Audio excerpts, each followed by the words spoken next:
नमस्कार, आप देख रहे हैं मोबाइल न्यूज 24। मैं हूं अभिषेक कुमार और वक्त हो गया है दिन भर के बड़ी खबरों का।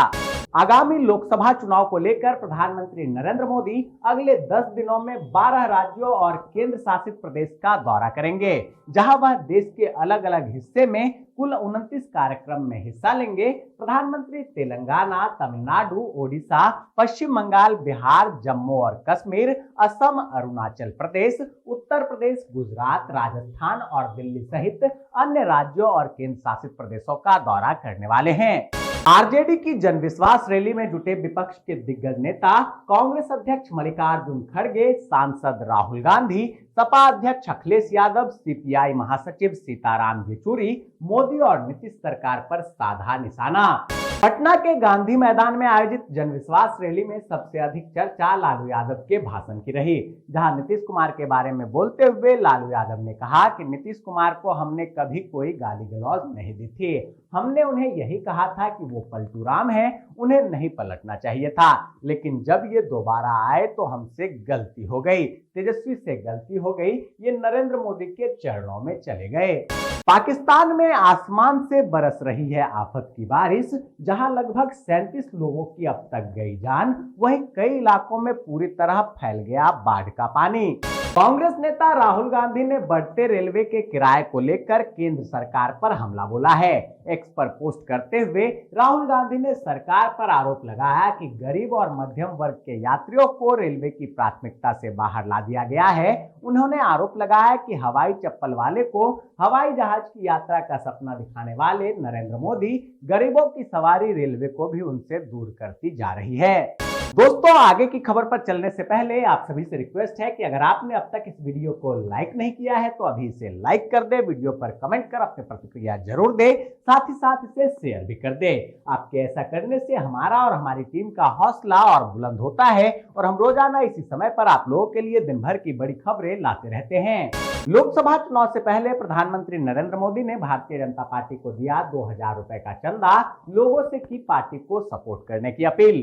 कर्नाटक के मुख्यमंत्री सिद्धारमैया ने कहा कि जरूरत पड़ने पर सरकार रामेश्वर कैफे विस्फोट मामले को राष्ट्रीय जांच एजेंसी को सौंपने पर विचार कर सकती है।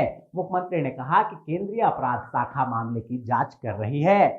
झारखंड की 14 में से 11 सीटों पर भाजपा प्रत्याशियों की घोषणा किए जाने पर चतरा सीट से जुड़े नेताओं में संशय की स्थिति है। वहीं चतरा लोकसभा से एनसीपी अजित पवार गुट के प्रदेश अध्यक्ष कमल कुमार ने एनडीए प्रत्याशी बनने का दावा किया। उन्होंने कहा कि राजनीति करने वाले सभी लोग चुनाव लड़ने की इच्छा रखते हैं। बीजेपी उम्मीदवारों के ऐलान के बाद अखिलेश यादव ने दी पहली प्रतिक्रिया। सपा मुखिया बोले, जो बोरिया बिस्तर बांधकर निकलना चाहते थे उन्हें दोबारा दबाव बनाकर लड़ने के लिए कहा जा रहा है। ये अनमने लोग क्या विपक्ष का सामना कर पाएंगे। कांग्रेस नेता राहुल गांधी ने कहा कि देश में जब भी बदलाव आता है तो बिहार में तूफान शुरू होता है, यहाँ से तूफान बाकी प्रदेश में जाता है। बिहार देश की राजनीति का नर्व सेंटर है। आज देश में विचारधारा की लड़ाई है। एक तरफ नफरत, हिंसा, अहंकार और दूसरी तरफ मोहब्बत, भाईचारा है। अगर आप गठबंधन को समझना चाहते हैं तो एक लाइन में समझा जा सकता है कि हम नफरत के बाजार में मोहब्बत की दुकान खोलते हैं। पूर्व केंद्रीय मंत्री सुषमा स्वराज की बेटी बांसुरी स्वराज को नई दिल्ली लोकसभा सीट से बीजेपी ने उम्मीदवार घोषित किया है।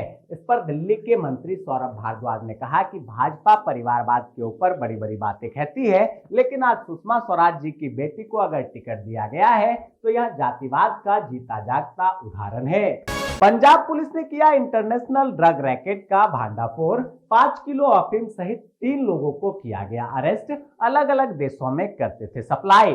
किसानों ने अब 6 मार्च को दिल्ली कूच करने का बड़ा ऐलान कर दिया है। किसान नेता सरवन सिंह पंढेर ने जानकारी दी है कि 10 मार्च को किसान देश भर में पटरियों पर बैठकर ट्रेन भी रोकेंगे।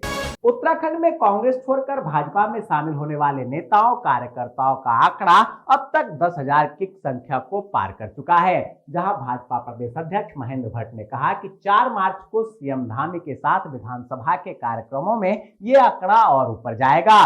छत्तीसगढ़ के कांकेर में सुरक्षा बल और नक्सली के बीच हुआ मुठभेड़, एक नक्सली हुआ ढेर, वहीं एक पुलिसकर्मी की भी गई जान। मध्य प्रदेश के रतलाम में 60 स्टूडेंट के साथ रैगिंग की खबर सामने आ रही है, जहां कतार में खड़ा कराकर सीनियर ने हर एक छात्र को मारे 40 से 50 थप्पड़, अब होगी कार्रवाई। हिमाचल के पूर्व सीएम जयराम ठाकुर ने कांग्रेस सरकार पर साधा निशाना, कहा हिमाचल प्रदेश में आने वाले दिनों में कुछ भी हो सकता है। कांग्रेस के लिए सत्ता में बने रहना बहुत मुश्किल साबित होने वाला है। 7 मार्च को पीएम नरेंद्र मोदी के श्रीनगर दौरे को लेकर सुरक्षा बल किसी भी प्रकार की कोताही नहीं छोड़ना चाहती। यही कारण है कि पूरे कश्मीर में सुरक्षा बल अलर्ट मोड पर है। वहीं प्रधानमंत्री नरेंद्र मोदी के घाटी दौरे को देखते हुए हर तरफ ड्रोन के जरिए निगरानी रखी जा रही है। भोजपुरी अभिनेता पवन सिंह ने बंगाल की आसनसोल लोकसभा सीट से चुनाव लड़ने से इनकार कर दिया है। भाजपा ने लोकसभा चुनाव के लिए अपने उम्मीदवारों की पहली लिस्ट जारी की थी। इस लिस्ट में 195 उम्मीदवारों के नाम का ऐलान किया गया था, जहां भोजपुरी स्टार पवन सिंह को बंगाल की आसनसोल सीट से उम्मीदवार बनाया गया था।